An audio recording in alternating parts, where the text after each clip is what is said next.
আসসালামু আলাইকুম। আমি ডাক্তার আকলিমা খাতুন আখি। তো আমি হলের পক্ষ থেকে সবাইকে অনেক অনেক ধন্যবাদ। ব্লাড প্রেশার, আজকাল ব্লাড প্রেশার নামে যে একটি রোগ আছে এটা আসলে সবারই জানা, কারো অজানা নাই।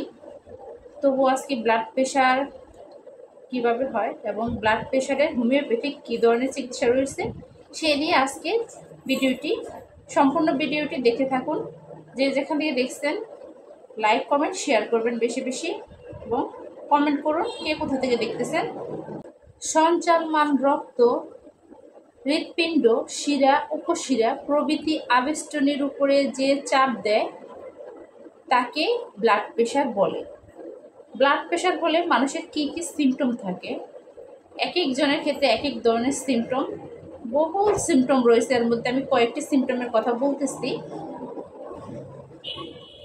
রক্তের চাপ বৃদ্ধি হইলে কিছু সিমটম প্রত্যেকের মাঝেই দেখা দেয়। সেগুলো হলো মাথা ঘোরা, মাথার পিছন দিক দিয়ে প্রচুর পরিমাণে ব্যথা, পূর্ণাঙ্গ মাথাটাই অত্যাধিক ব্যথা করা, ঘাড়ে ব্যথা, গা বমি বমি লাগা এবং বমি হওয়া, নাক দিয়ে রক্ত পড়া, ঘুম না হওয়া, স্ট্রোক করা এবং অনেক বেশি বেশি ছটফটানি, অস্থিরতা এবং শ্বাসকষ্ট, দম আটকান ভাব সহ হৃৎপিণ্ডে বেদনা, নানাবিধ সমস্যা, মাথা ব্যথা এইগুলো হইতে থাকে। এই সমস্যাগুলো থেকে বের হওয়ার জন্য হোমিওপ্যাথিক একটা সলিউশন রয়েছে। হোমিওপ্যাথিক কিছু মেডিসিনের সাহায্যে এই সমস্যাটি সম্পূর্ণ দমন করে রাখা সম্ভব। রোগী হঠাৎ করেই এই সমস্যায় পড়ে যায়, যাদের ব্লাড প্রেশারের প্রবলেমটি রয়েছে, যে কোনো সময় যে কোনো উত্তেজনায় হুটহাট কিন্তু তার অসুস্থ হওয়ার একটা লক্ষণ বা প্রবণতা থাকে। সেক্ষেত্রে যদি এই রোগে আক্রান্ত ব্যক্তি হোমিওপ্যাথিক চিকিৎসার মধ্যে থাকে, তাহলে তাকে প্রতিদিন মেডিসিন খাওয়ার যে একটা চাপ সেটা অন্তত থাকবে না। এবং হোমিওপ্যাথিক চিকিৎসা নিলে রোগী এই যে হুটহাট করে প্রেশার হঠাৎ অনেক বেড়ে যাচ্ছে, হঠাৎ ডাউন হয়ে যাচ্ছে, এই সমস্যাটি আর হবে না। এক্ষেত্রে হোমিওপ্যাথিক আমি দুটি মেডিসিনের কথা বলবো। মেডিসিন দুটি কি এবং কিভাবে খাবে বলে দিচ্ছি। প্রথম যে হোমিওপ্যাথিক মেডিসিনটি হলো রাউলফিয়া মাদার টিংচার। রাউলফিয়া মাদার টিংচার এটি একটি হোমিওপ্যাথিক মেডিসিন। এই মেডিসিনটি ব্লাড প্রেশারের রোগীরা সেবন করলে ব্লাডের যে চাপ, মানে রক্তের চাপ বৃদ্ধি হওয়া থেকে বিরত থাকবে এবং রক্তের চাপ কমিয়ে গভীর একটা নিদ্রা তার জন্য নিয়ে আসবে। এই মেডিসিনটি যারা নিয়মিত সেবন করবেন, কয়েকদিন অবশ্যই নিয়মিত সেবন করতে হবে। নিয়মিত সেবন করে রক্তের চাপটা স্বাভাবিকই নিয়ে আসতে হবে, তখন আপনি মেডিসিন মাঝে মাঝে স্কিপ করতে পারবেন। যাদের এই যে ঘুম হয় না ব্লাড প্রেশারের চাপে, তাদের কিন্তু খুব সুন্দর ঘুম হবে এবং আরামে থাকতে পারবে। অতিরিক্ত খরচও না, খুব সহজেই এটা চিকিৎসাটা নিতে পারবে। দ্বিতীয় আমি আরও একটি মেডিসিনের কথা বলবো। মেডিসিনটির নাম হচ্ছে গ্লুনিয়ন মাদার টিংচার। এটিও নিম্ন শক্তিতে যদি কেউ খেতে চান তাহলে 1x নিতে পারেন।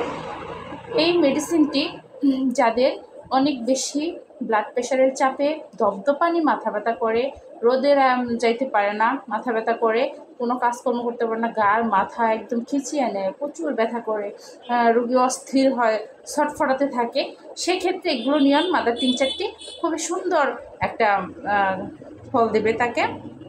কোনো ব্লাড প্রেশারের রোগী যদি এই মেডিসিনটি যদি এইসব সিমটমে সেবন করে, তাহলে তার এই সমস্যাগুলো সমাধান হয়ে যাবে এবং ব্লাড প্রেশার নিয়ন্ত্রণে থাকবে, রোগী সুস্থ স্বাভাবিক জীবন উপভোগ করতে পারবে। এছাড়া ব্লাড প্রেশারের রোগীদের কিছু ঘরোয়া নিয়মের ভিতরে থাকতে হবে। নিয়মগুলো কি? অতিরিক্ত শারীরিক মানসিক চাপের কোনো কাজ করা যাবে না। কুসুম কুসুম গরম পানিতে প্রতিনিয়ত গোসল করতে হবে। পুষ্টিকর খাবার দাবার অবশ্যই খেতে হবে। যেসব খাবারে চর্বি এবং অতিরিক্ত মশলা ব্যবহার হয় সেই খাবারগুলোকে অ্যাভয়েড করতে হবে। তাহলে রোগী অনায়াসে খুব সুন্দর জীবনযাপন করতে পারবে। এই খাবারগুলো আমাদের প্রত্যেকের জন্যই অস্বাস্থ্যকর এবং ক্ষতিকর, তবুও আমরা আসলে বাঙালি খাদ্য রসিক, আমরা অনেক খাবারই খেয়ে থাকি স্বাস্থ্যের দিকে চিন্তা না করে। তবে ব্লাড প্রেশারের রোগীদের খাবারের ক্ষেত্রে খুব সচেতন থাকা উচিত। যদিও এইটা মানুষে অনেকেই গুরুত্বই দেয় না, তবে এই ব্লাড প্রেশারটা কিন্তু এক ধরনের ঘাতক। এটা কিন্তু নীরবেই আপনাকে ক্ষয় করতে থাকবে। এটার আহামরি গুরুত্ব সমস্যা আপনি বুঝবেন না, তবে আপনার কিন্তু চাপ নেওয়া যাবে না কোনো বিষয়ে। এই রোগটা যখন অ্যাটাক করবে, হঠাৎ করে অ্যাটাক করবে, তাই এই হঠাৎ আক্রমণ থেকে বাঁচার জন্য আসলে আমাদের সবসময় পদক্ষেপ নিতে হয় কীভাবে এই আক্রমণগুলো ঠেকানো যায় এবং কীভাবে আমরা একটা নিশ্চিন্ত স্বাভাবিক জীবন যাপন করতে পারি। তার জন্য এই হোমিওপ্যাথিক চিকিৎসার পাশাপাশি যদি কেউ ঘরোয়া ব্যবস্থাগুলো গ্রহণ করে, তাহলে সে মানুষটি অনায়াসেই খুব সুন্দর লাইফস্টাইল উপভোগ করতে পারবে ইনশাল্লাহ। ভিডিওটি আজকের মতো এই পর্যন্তই। যে যেখান থেকে দেখছেন অবশ্যই আশা করি অনেকটা উপকৃত হয়েছেন, এবং যারা যারা আমার এই পেজটিকে ফলো করে রাখেননি প্লিজ ফলো দিবেন এবং পাশেই থাকবেন। যারা ইউটিউব চ্যানেল থেকে দেখেন তারা অবশ্যই আমার চ্যানেলটিকে সাবস্ক্রাইব করে সবসময় আমার পাশে থাকবেন। আল্লাহ হাফেজ।